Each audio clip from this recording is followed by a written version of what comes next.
So now we are going to discuss a drug that is called as pilocarpine, a very useful clinical drug। अक्सर हमने इसकी eye drops देखी होंगी pilocarpine की, बहुत ही ज़्यादा यूज़फुल ड्रग है, हमारे पास मुख्तलिफ डोसेज फॉर्म में अवेलेबल, जैसे कि ऑप्थाल्मिक सोल्यूशंस में, जेल्स में, टैबलेट्स में देखा जाए 1%, 2%, 4%, जेल 4%, टैबलेट में 5 mg या 7.5 mg में अवेलेबल है ये drug. Very useful clinical drug pilocarpine.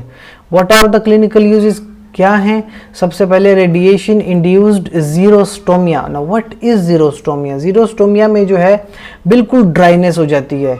Xerostomia means dryness, तो 5 mg या हमारे जो माउथ में वगैरह में dryness, that is called as xerostomia.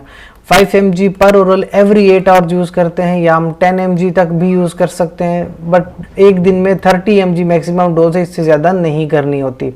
So radiations की वजह से अक्सर लोगों को जीरोस्टोमिया हो जाता है। ये एक सिंड्रोम है, दैट इज कॉल्ड जॉग्रेन्स सिंड्रोम, उसमें भी अक्सर जीरोस्टोमिया हो जाता है। सो हम 5 mg per oral every 6 hours इस्तेमाल करते हैं। इसके अलावा आंखों में देखा जाए इंट्राऑकुलर प्रेशर, इंट्राऑकुलर प्रेशर के लिए भी ड्रग का इस्तेमाल है। सोल्यूशन यानी आई ड्रॉप्स 1 to 2 GTT यानी ड्रॉप एवरी 6 आवर्स इस्तेमाल की जाती हैं। जेल भी है, तो 0.5 इंच रिबन आपने लोअर कंजक्टिवा में लगानी है, तो एवरी नाइट, ठीक है, तो इंट्राऑकुलर प्रेशर के लिए इस्तेमाल होती है। और मिड्रियाटिक इफेक्ट, मिड्रियासिस क्या है हमारे पास कि जो आईज होती हैं, आईज की जो प्यूपिल है वो बड़ा हो जाता है, इसको कहते हैं मिड्रियाटिक इफेक्ट। उसको ख़त्म करने के लिए भी ड्रग का इस्तेमाल किया जाता है। 1 ड्रॉप 1% सोल्यूशन जो है इस्तेमाल किया जाता है पाइलोकार्पिन का। सो बेसिक फार्माकोलॉजी क्या है इसकी कि ये जो है मस्करीनिक रिसेप्टर्स जो होते हैं उनके ऊपर ये स्टिमुलेट करती है।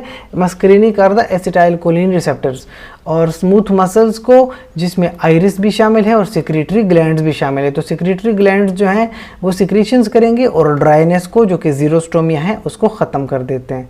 Contraindications very important, hyper sensitivity में कभी इस ड्रग का इस्तेमाल नहीं करना होता। और अगर आपको डिटेल्ड फार्माकोलॉजी जाननी है तो यूट्यूब पे जाइए, शबनूर मेडिसिन्स को सर्च करें, ये पेज आएगा, इसको विजिट करें और आपको डिटेल्ड फार्माकोलॉजी मिल जाएगी related to these drugs. Thank you.